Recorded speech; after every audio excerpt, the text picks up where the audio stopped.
it up, delivers. Tommy drills one high and deep to center. Way back.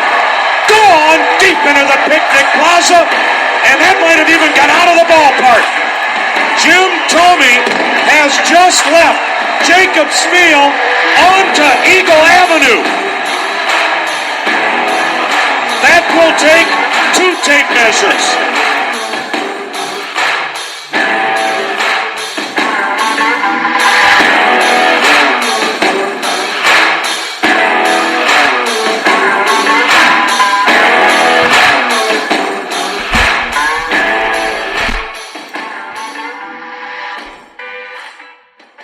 Hello again, everybody. Harry Doyle here, welcoming you all to another season of Indians baseball.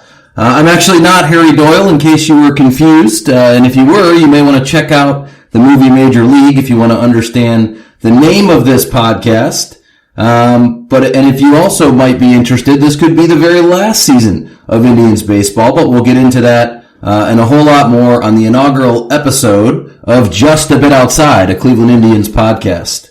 My name is Brandon Castel, and I am your host for what will certainly be the most interesting and exciting Cleveland Indians podcast out there, or at least a Indians podcast that is out there. I'll share more with you on my background and qualifications, or lack thereof, to serve as your host. But I wanted to start by saying, damn, it is good to be back. It is good to be back with some live sports. We've got the New York Yankees and the Washington Nationals kicking off the season here in the first night of the opening day of Major League Baseball in 2020. Feels very strange to be saying that here in the middle and almost near to the end of July. We've also got the San Francisco Giants and the Los Angeles Dodgers who are also going at it here in the second game of the season. And so it just feels good. It just feels good to be back talking about some real sports. Feels good to be talking about something related to Major League Baseball that isn't millionaires and billionaires bickering over how this season was going to play out. So I'm excited that we actually have a season.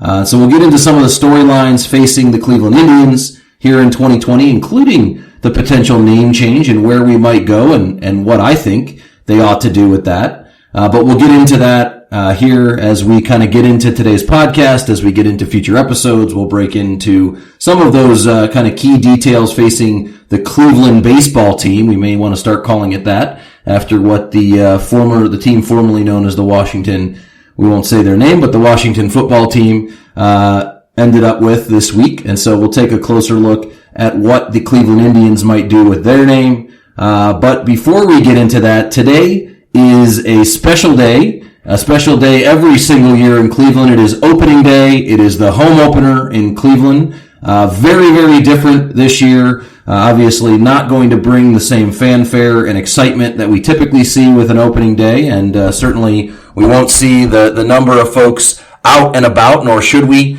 given the current situation that we're all in. But that doesn't take away from the fact that it is opening day in Cleveland. This is truly a holiday in the city of Cleveland, and really it should be a day where folks are allowed to call in sick. If not today, then tomorrow, maybe for the entire week. And in many cases in the past, they haven't had to fake being sick following opening day because it's been so cold and so rainy or snowy on opening day that many of those folks that did venture downtown will end up sick perfectly fine on their own and end up calling in potentially as a result of that. I know I've been downtown for some very icy home openers here in Cleveland, but not today. It has been a fantastically dry, hot summer in the land. Although we've finally gotten a little bit of rain here the last couple days, it is supposed to be a beautiful night here in Cleveland for the first pitch at Jacobs Field. I'm sorry, I think it's actually called Progressive Field now, but you'll probably hear me refer to it as the Jake more often than anything else. I think that's what most folks here who were born and raised in Cleveland refer to the stadium that's downtown on the corner of Carnegie and Ontario as these days. But the Indians will have a beautiful night for baseball here as they take on the Kansas City Royals in the season opener. Actually was excited this week when I got a chance to open my Yahoo Sports app for the first time in months.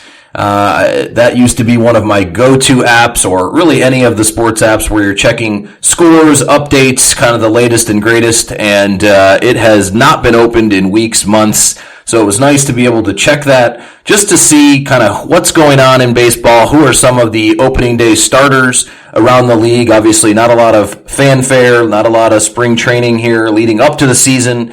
And so we're really diving right into the season with, the pitchers just getting ready to go, taking the mound, and away we'll go into this shortened season. The Indians are going to throw Shane Bieber tonight in the season opener against the left-hander Danny Duffy of Kansas City. So we'll talk a little bit about that and what the Indians might do tonight against Kansas City and against Duffy. We'll also talk about the fact that Shane Bieber is, essentially the new ace in Cleveland. And who would have thought that a couple years back when the Indians had Corey Kluber, the Indians had Cookie Carrasco when he was fully healthy, and we'll hopefully see more of that in 2020. They obviously had Trevor Bauer, Danny Salazar. You had a lot of guys that we really thought had ace potential, ace stuff, and here we are, 2020. Shane Bieber is your opening day starter, and for good reason. So no more Corey Kluber, who will certainly be missed, one of the most beloved players in Cleveland over the last few years, although maybe not during the playoffs.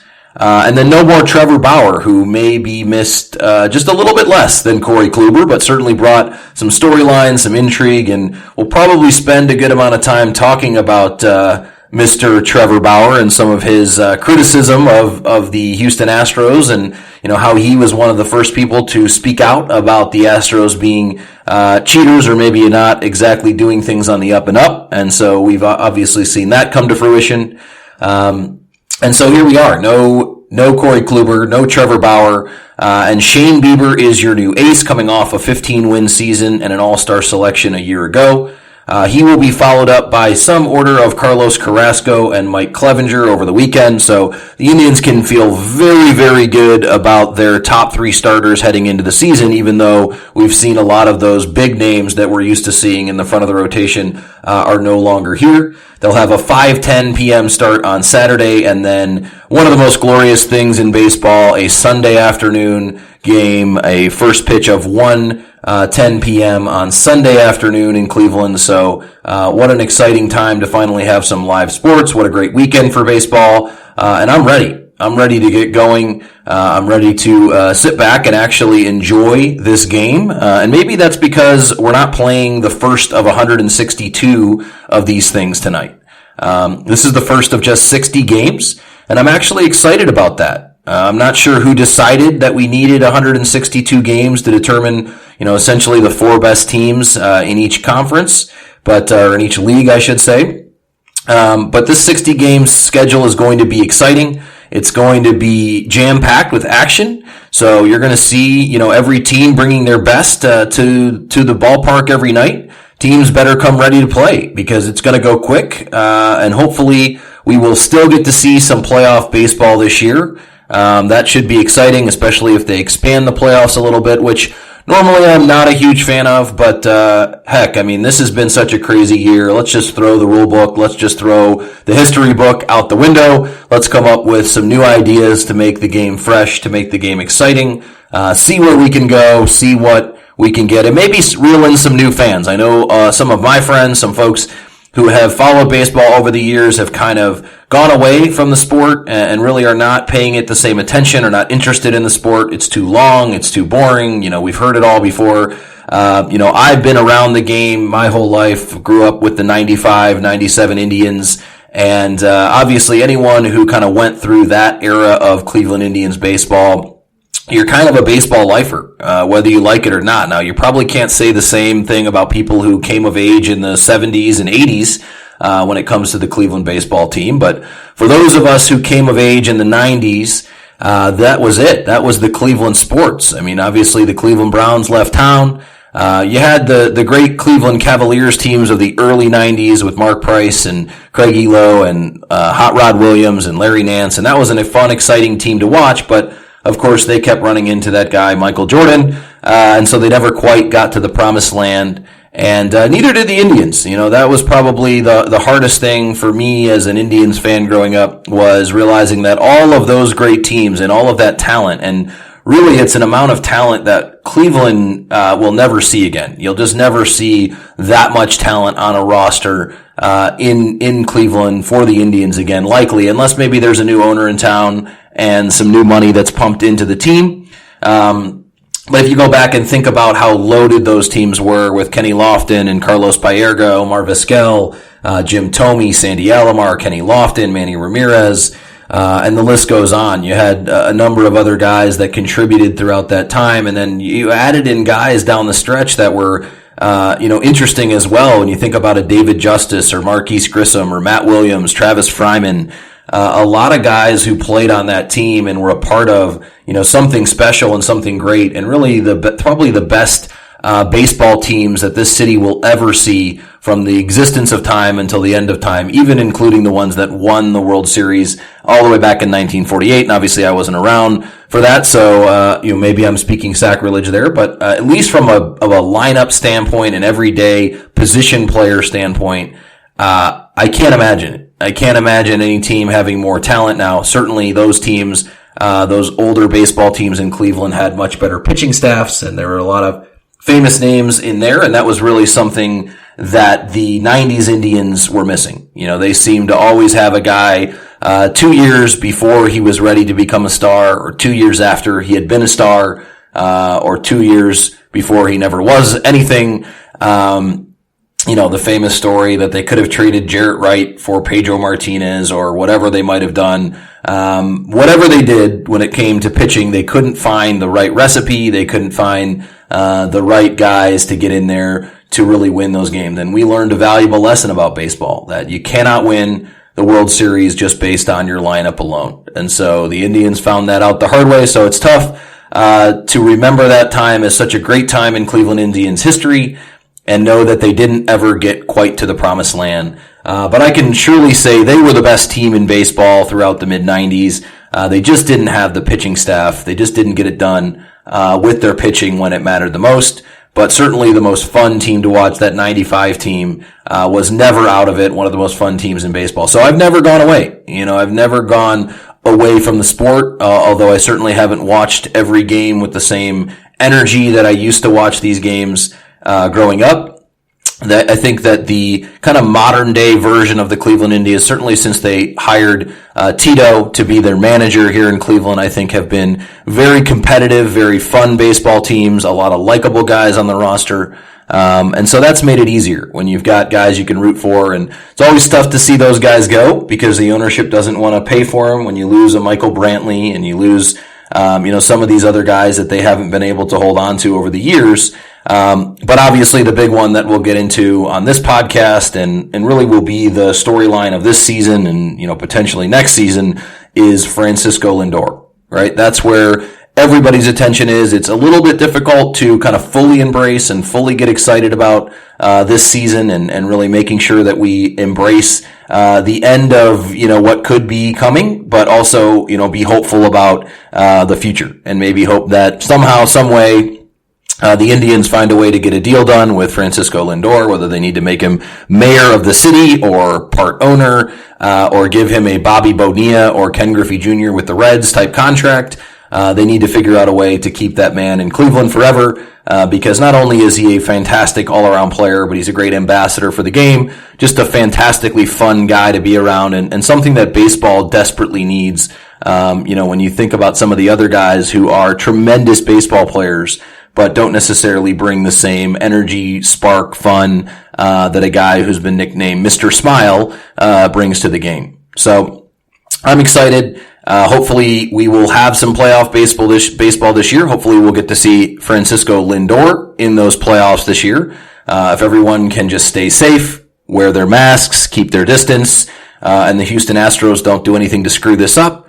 Hopefully we can all get there. And that's going to be fun. And that's how it's all going to be on this show. We're going to come down a little bit on those Houston Astros for, what they've done. And I still have flashbacks about the 2018 AL Division Series. And we'll get into that at some point. If you go back, to that series against the Indians. George Springer and the Astros seemed to be crushing what looked like a great Indians pitching staff on paper, and that really started the rivalry between Trevor Bauer and a lot of the guys on the Astros, which turned out, Trevor Bauer was right. Whether it was, putting spin on the ball because of a foreign substance. I mean, nobody could have expected buzzers. To me, that's a little bit insane, but we know that's what happened, and we'll get into that a little bit. Did the Indians get screwed? Were they one of the teams that maybe could have had a great run through the playoffs had this cheating Astros team not gotten in the way? Guess we'll find out.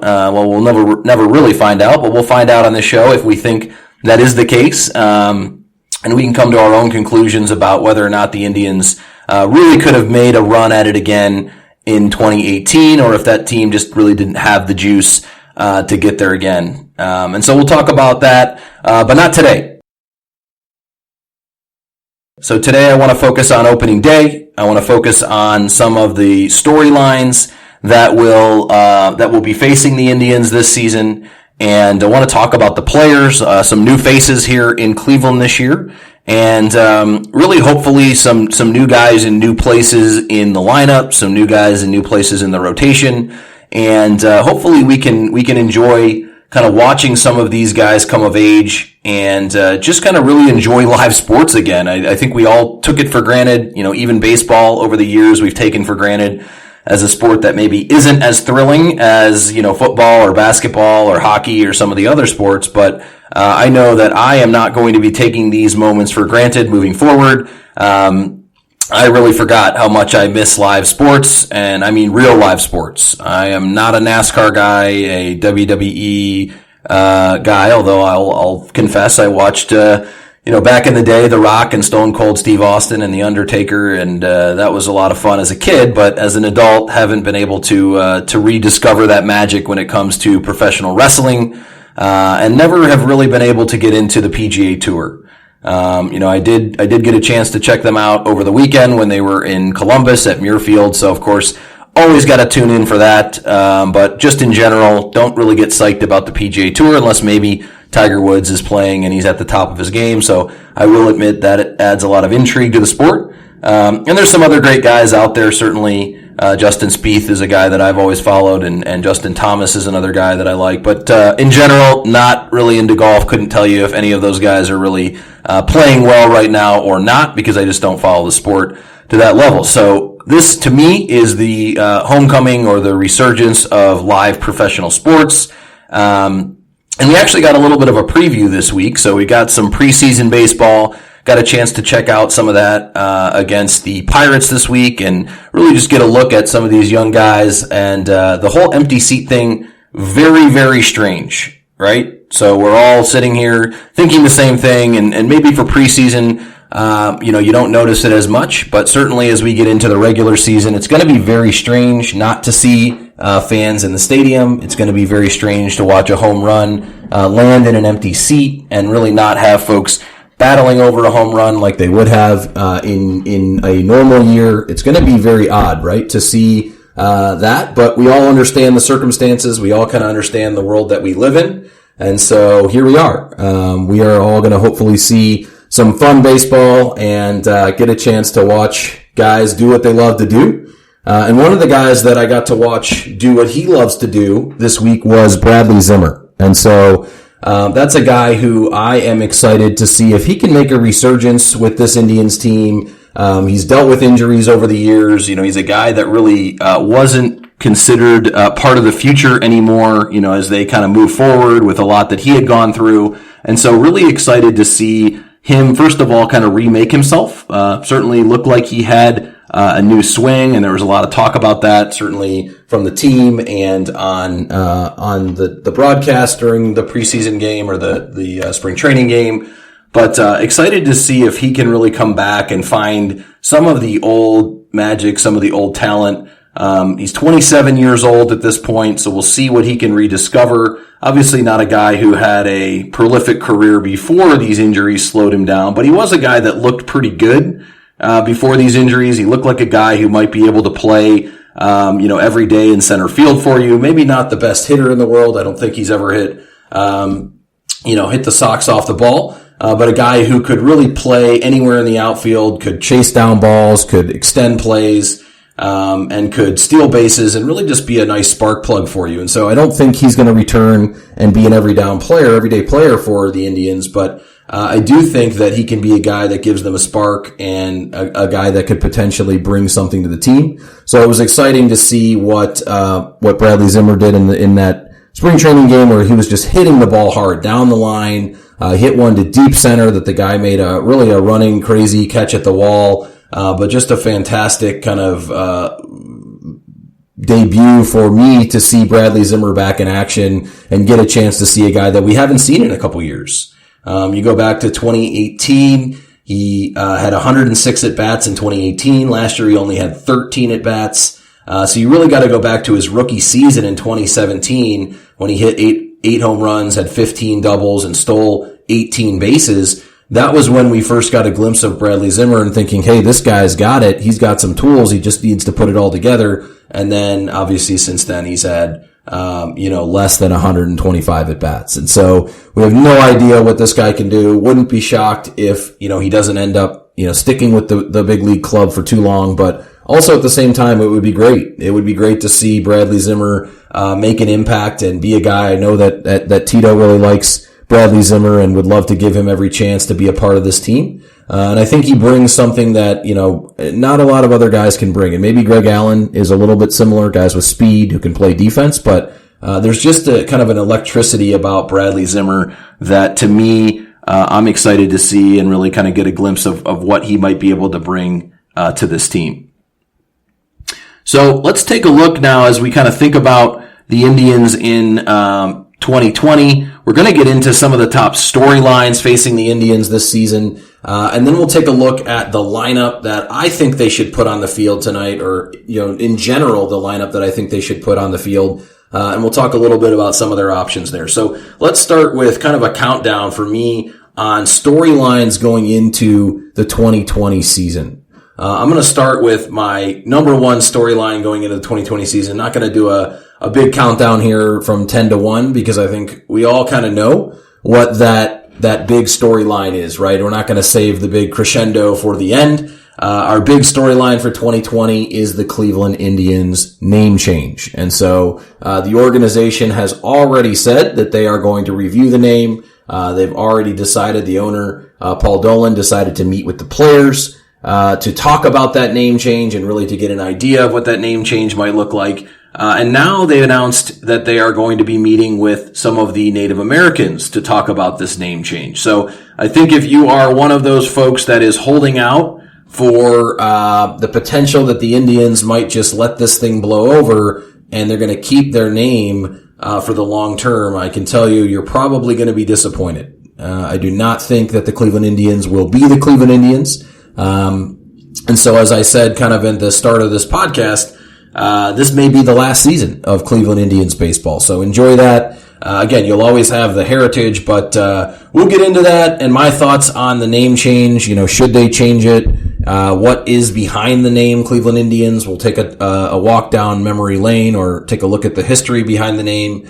And we'll also talk about some ideas for new names. And I've heard quite a few. If you want to send me a new name, you can send that to me. You can send it to me on Twitter. My Twitter handle is at bcastohio. Again, this is Brandon Castel, so you can send me a tweet or a direct message on Twitter at bcastohio if you have some ideas for some of the names. I put a few out there that I think would be great. Again, I think Cleveland Tribe or Cleveland Tribes would really accomplish a lot if they did it in the right way. And so if they really took a real approach of incorporating the history and honoring the Native Americans that lived in Cleveland and throughout the Great Lakes and Ohio area, I think they could do it. If they did get that sign off and that partnership from the Native Americans, if they do this in a way that's respectful, not in a way that has mocking images and uses cartoon phrases and things like that, like we've seen in the past.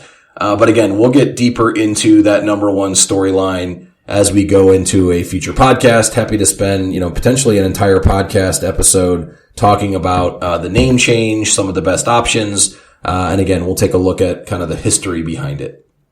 So that's number one. going into the season, I think, which is, kind of on everyone's mind and really making sure that we kind of figure out what is this going to be? Is it going to be something that people are happy with? Are they going to be upset? We'll see what happens in the future. The other kind of big storyline heading into the season, obviously, is going to be, the contract of Francisco Lindor.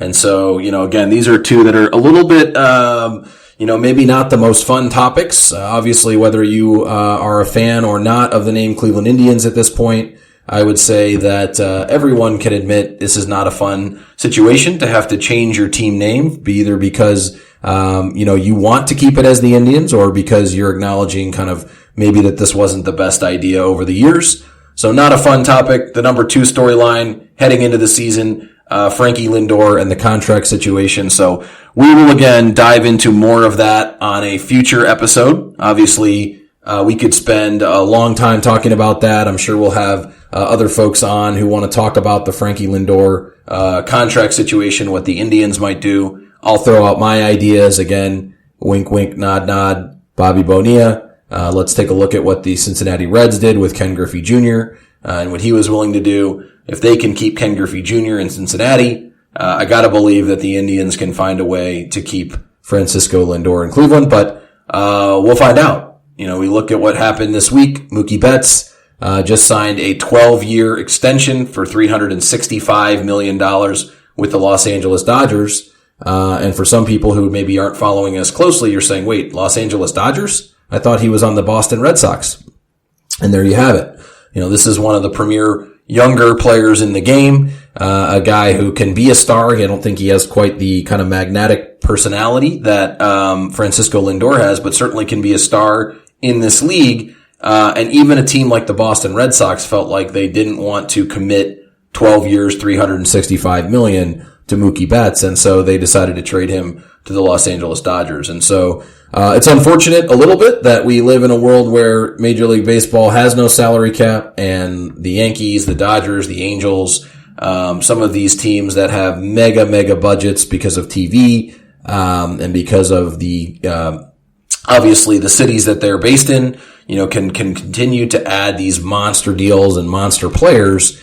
I'm not sure that's going to be a good thing, eventually long term. It really hasn't been over the years. I think that's why a lot of people have lost interest, because your team superstars are now playing on other people's teams. Nobody wants that. At least if you didn't have a fair shot. If that guy wants to go to another team and you were able to offer him a similar contract, fine. At that point, then not much you can say. But nobody wants to see their best player. Nobody wants to see Francisco Lindor sign a 12-year deal with the New York Yankees, because the Indians had no chance in the world to ever match anything that the Yankees could offer. It feels un-American. It feels unfair. It feels really like it goes against the idea of athletics and competition and fair play. And so I'm not a fan of it, and we'll talk more about that, but it is the reality that we live in. And so Francisco Lindor is going to get a big contract, barring something crazy. And so we'll see what happens. He's not really negotiating with the Indians at this point. And so the Indians will have a tough decision to make at some point down the road. Are they going to go the route of the Boston Red Sox and trade the most beloved player in Cleveland? Maybe the most beloved athlete in Cleveland right now? I mean, you could make an argument. Certainly, I think Baker Mayfield, if he is at his peak, could be that guy easily. Maybe a Myles Garrett, maybe Odell Beckham Jr. if he's, again, playing at a high level. But right now, as of today, Frankie Lindor has a really good chance to be the number one most loved, or at least most celebrated athlete in the city of Cleveland. And so nobody wants to see him playing on the Yankees or see him playing on the Angels. Although personally, I would be a little bit more okay with him playing on the Angels than I would him playing on the dreaded New York Yankees. That would be a little bit tough to watch Frankie Lindor wearing pinstripes, but we'll see what happens. We'll talk more about that and the potential for Frankie Lindor to stay in Cleveland. Number 3 on the list here for top storylines heading into the 2020 season. I'm going to say life after Corey Kluber. So what will the Indians team look like after Corey Kluber? And now we can get into Kluber's postseason issues and, really some of the things that went wrong for Kluber in some of the most important moments. But you can't argue with what Corey Kluber meant to the city of Cleveland from a, pitching perspective, and really what he did, especially during the regular season. I mean, he was an absolute workhorse, for this team. And so he's not here anymore. And now you have to figure out what is life after Corey Kluber going to look like. Because if you go back and you look at the guy's been in Cleveland since 2011, so spent his entire career with the Cleveland Indians.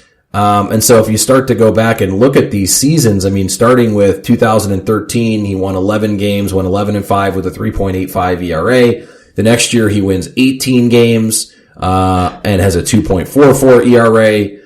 Then he has a really weird season in 2015. He goes 9-16 with a 3.49 ERA, but comes back, in 16, 17, and 18. He wins 18 games, and 20 games, and wins the Cy Young Award and is really one of the premier pitchers in baseball and, just a dominant force in the regular season.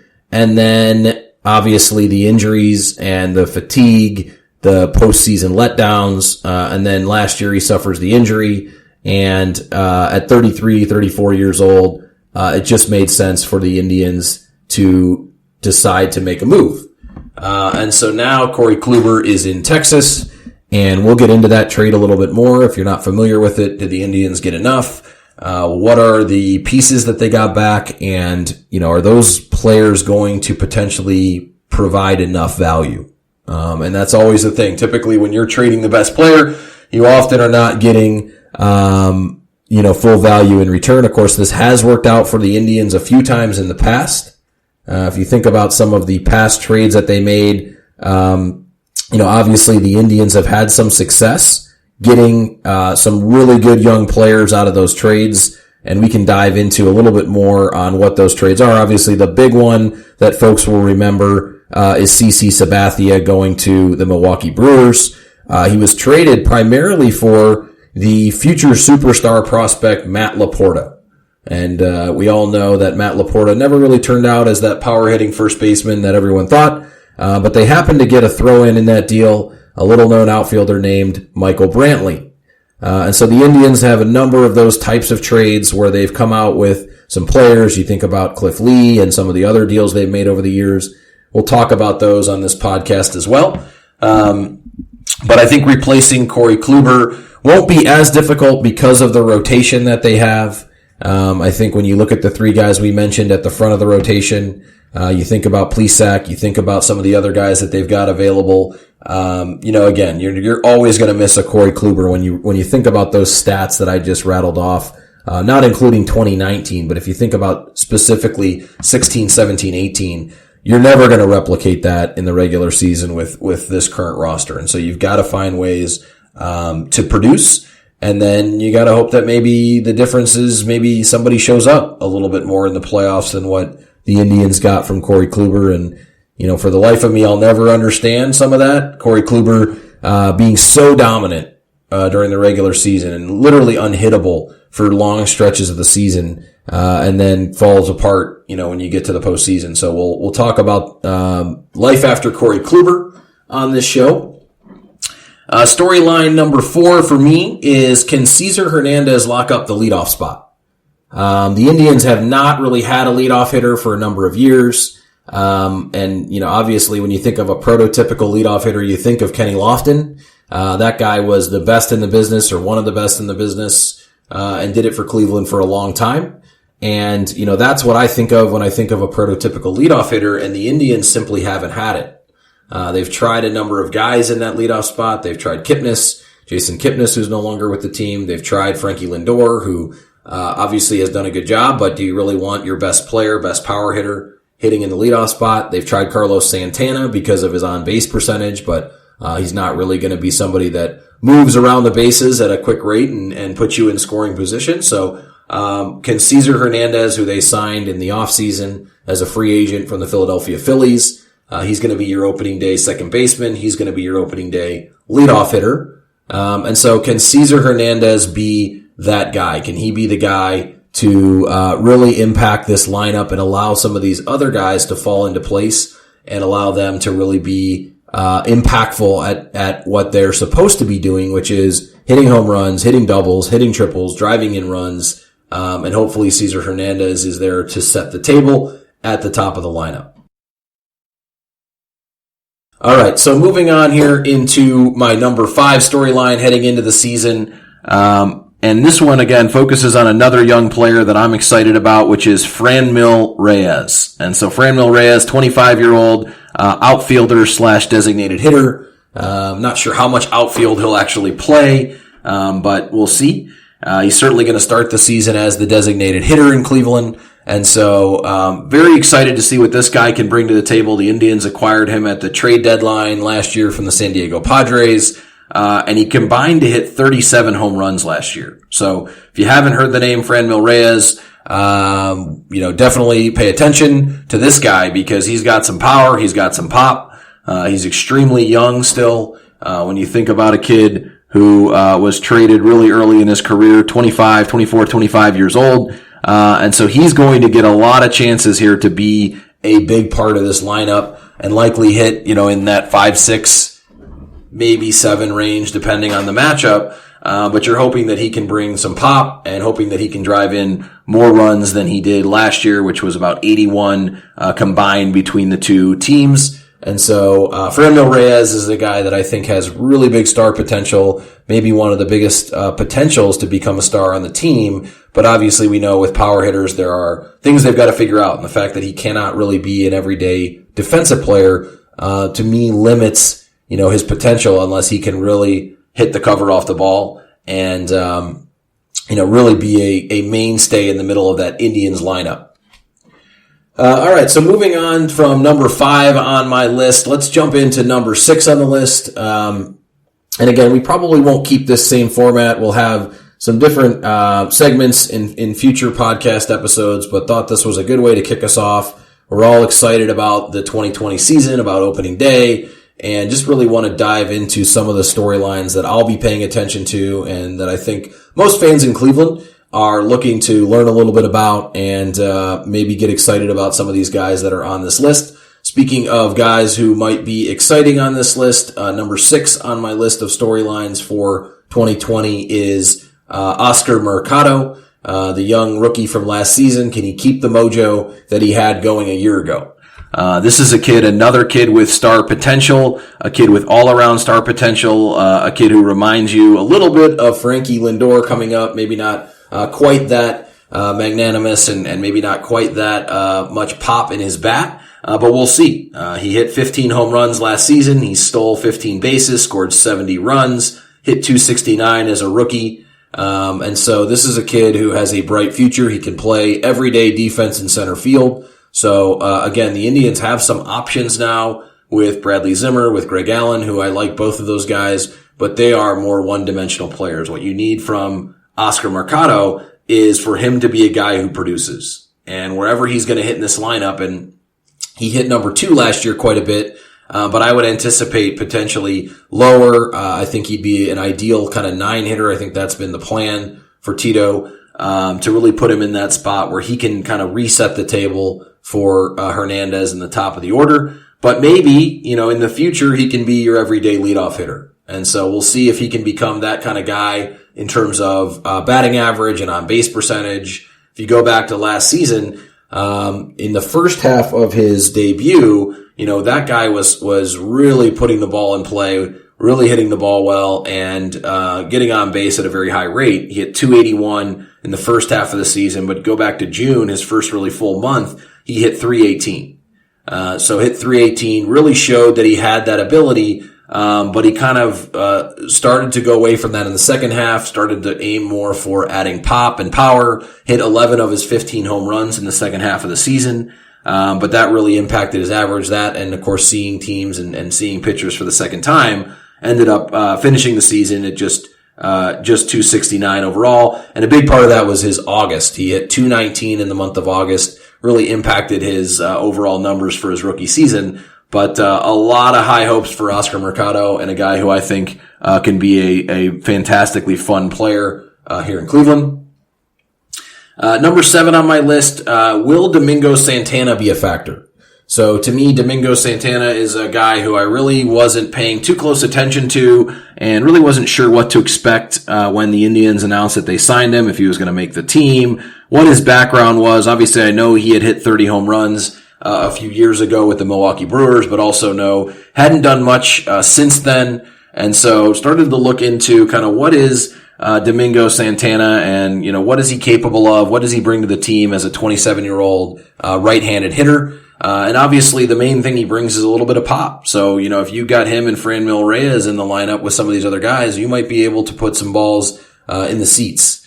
And, obviously that may come at a cost. So you're talking about a guy who is one of the most prolific strikeout artists in the league, actually led the league in strikeout rate last season with the Seattle Mariners after he was traded from the Milwaukee Brewers. But he does have a lot of pop. You go back to 2017 when he was with the Brewers, the guy hit 30 home runs, 29 doubles, hit 278 and slugged 505. And that guy was really just hitting the beginning of his career in 2017. He would have been 24 at the time and had a lot of potential. And then, of course, the Brewers went out and acquired Lorenzo Cain that offseason and some guy named Christian Yelich.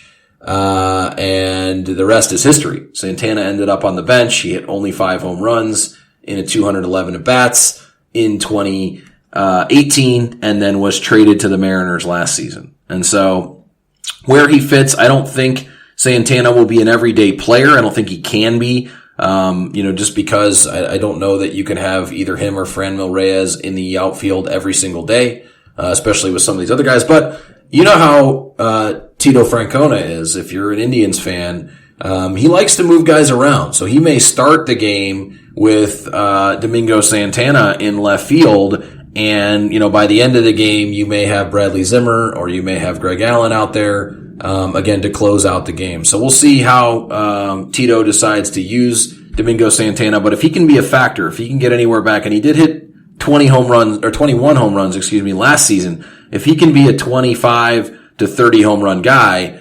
now you're talking about some pop. When you think about Jose Ramirez, you think about obviously Frankie Lindor, Carlos Santana, Franmil Reyes. You've got some guys in the lineup here now that can really put some pop on the ball, and so we'll see what happens there. But I think that those guys are guys that can all be factors. All right, so moving on, we'll jump into the last couple here, and then I'll wrap up with a few thoughts heading into the beginning of the 2020 season. So number 8 on my list is what we can expect from Bradley Zimmer. So again, I talked about this at the beginning. I hadn't necessarily planned to talk about Bradley Zimmer as much at the beginning of this podcast, but just got a little bit excited after watching him and his new swing. Really looked to have a very compact swing in that spring training game. And I like the way that he was hitting the ball. Like for a guy who hasn't played a whole lot, those guys tend to be a little bit rusty, but he was really swinging with a lot of authority. He was swinging with a lot of confidence. And so if he can be a guy who's going to put the ball down the line, hit the ball into the gap, maybe he can be a guy, again, I think you'll see him probably playing more later in games. Maybe you start the game with, Santana or Reyes in the outfield and end the game with Zimmer. His ability to play all 3 spots, I think, makes him very valuable. And, again, if he can stay healthy, I'm excited to see what Bradley Zimmer can do. And then number 9 on my list, is what can James, Karinchak bring to this team? Can he be a legitimate setup man? So obviously a lot of years of Brian Shaw, really being that setup guy here in Cleveland. And now they're looking for someone to hand the ball to before they go to Brad Hand. James Karinchak is a guy who I think has a chance to be, that kind of guy. And so when you think about a guy who is a strikeout artist and a guy who, has a really big potential, I think that he's a guy that could really step up and become that everyday setup guy in Cleveland for the Indians. But, he's really young, so there's a lot that could change. Does he have enough with his other pitches to be able to get guys out? He's 24 years old, right-handed pitcher, and didn't make his debut until last September. September 14th of 2019 was his major league debut. And so you wonder, is this guy ready to go from playing for the Lake County Captains, the Akron Rubber Ducks, and the Columbus Clippers to being the, key setup man in Cleveland. And that's what we'll find out this year. I think he's got all the stuff to do it. He looked really good in the games that he did pitch last year. Wasn't a whole lot, but when he came up, I thought he looked pretty good last season, with the Indians. And so only threw 5 1/3 inning, but, I thought he looked good in those 5 1/3 inning and really brought, a different level of a different level of velocity, a different level of energy at a 1.69 ERA, in those 5 1/3 innings, only gave up 1 earned run, struck out 8 and walked 1. So you're talking about a guy that could potentially be your setup guy this year, could potentially be, your closer of the future. We'll see if that's what he turns out to be. But they really do need him to kind of emerge as that guy to hand the ball to before they go, to the back of the bullpen and to Brad Hand. So we'll see what happens there, but that's number 9 on my list. And then number 10 on my list, there's a lot of different directions I could have gone. Didn't really come up with a kind of set number 10 on my list. I've got a few that kind of jumped out at me. Which of these young outfielders is going to emerge? I'm not sure that's a top 10. We'll talk a little bit about Yu Chang. I think Yu Chang's an interesting player and a guy who could contribute this year, but certainly in the future. But number 10, I think, and again, this kind of ties back to number 3 on the list, which was life after Corey Kluber, which is, where does this rotation work, or this rotation rank? When you think about this new rotation of Shane Bieber, but we'll call him Justin at times, of Justin Shane Bieber, of Cookie Carrasco, of Mike Clevenger, of Plesac, of Savale, where do these guys rank, in the American League? Is that enough firepower, for you to win the American League Central? Obviously, the White Sox are coming on. And so is that going to be enough? The Twins are always a pain in the butt. And so, do we think that rotation is going to be enough for the Indians, to really bring this home in 2020 with a shortened season? So we'll see how they kind of handle that. Are they going to move guys around a lot? And, in this rotation, are they going to have guys who maybe, they're pitching on a 4-man rotation, or are they going to extend the rotation? Will be interesting to see. I can tell you that Francona is, a creature of habit. So once he gets into the zone, once he figures out who his guys are going to be, can pretty much count on those guys, kind of being the key guys. But we'll see, how that plays out this year. Obviously, all those guys looked pretty good last year. Shane Bieber had a 3.28 ERA. Clevenger had a 2.71 ERA. I love Mike Clevenger. I think that guy, if he ever puts it together, he has the stuff to be an ace. And so maybe he can emerge as that guy right behind Bieber as your number 2. Plesac had a 3.81 ERA last year in 21 starts. He went 8-6. But he looked really good throughout stretches in the season. And so I'm excited to see what he can do. And if he can kind of take that next step in his career, needs to cut down on the walks a little bit and increase the strikeouts. But, I like Plesac a lot as their, number 5 or number 4 starter. And then, we'll see what happens from there. And so, then you got Savale on the back end, who's a guy who could be really good for you. Started 10 games last year, had a 2.34 ERA. So he gives you a great option as your number 5 starter. And then you got Adam Plutko. Didn't have a great year last year, 4.86 ERA, in 20 games that he started. But he's going to be pitching out of the bullpen and gives you another spot starter. But I think a lot of this comes down to, are those guys going to find that chemistry?